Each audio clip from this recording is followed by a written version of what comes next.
নমস্কাৰ। মই হিয়াসাগৰ নাজিয়াৰ পৰা যুগৰা মহন্তই পোহৰ জোনাকী মহীশূৰলৈ আন্তৰিক অভিনন্দন আৰু শুভকামনা জনাইছোঁ। সুদূৰ মহীশূৰত থাকি অসমীয়া ভাষা সাহিত্য চৰ্চাৰ বাবে ভাতৃপ্ৰতিম মুকিবুৰ ৰহমান আৰু তেওঁৰ সুযোগ্য পত্নী ফাহমিদাই এখন মঞ্চ সৃষ্টি কৰি আমাকো অংশীদাৰ হ'বলৈ সুযোগ প্ৰদান কৰিছে।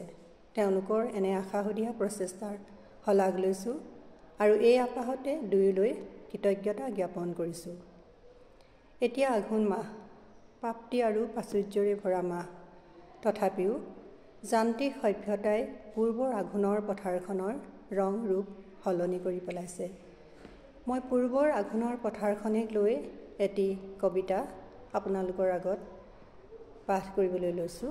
ভুল হ'লে ক্ষমা কৰিব। আঘোণৰ হাঁহি। শৰতৰ বুকুচাত উঠি আঘোণ আহিল কুঁৱলী ফালি, সোণগুটি ধানৰ ভৰত আঘোণৰ পথাৰখনৰ টোপনি ভাঙিল।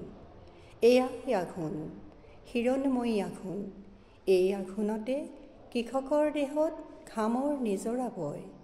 গাঁৱৰ জীয়ৰী বোৱাৰীহঁতৰ লাৱনী হাতৰ পৰশত কাঁচিবোৰ নাচি উঠে। কাঁচিৰ লাচত নাচি আহে সুৱাগমণি, মাণিকী মধুৰী কঞ্জহা ধানৰ মুঠিবোৰ। আঙুলিৰ ফাকেৰে পাৰ হৈ যায় সময়, তথাপিও দুখ নাই, বিষাদ নাই। আছে মাছো প্ৰাপ্তিৰ প্ৰাণোজ্জ্বল হাঁহি। এয়াই আঘোণ, পিতাই হেঁপাহৰ আঘোণ। সোণালী ধানেৰে জিকমিকাই থকা পথাৰখনিলৈ চাই পিতাই মনতে পাঙিলে, এইবাৰ কঞ্জহা ধানেৰে নমুঠি ভালদৰে খাম। বান্ধৈ তয়ো আহিবি। আগলি কলপাতত থুৰীয়া তামোল লৈ আয়ো ব্যস্ত, লখিমী আদৰিব আজি। ধন্যবাদ।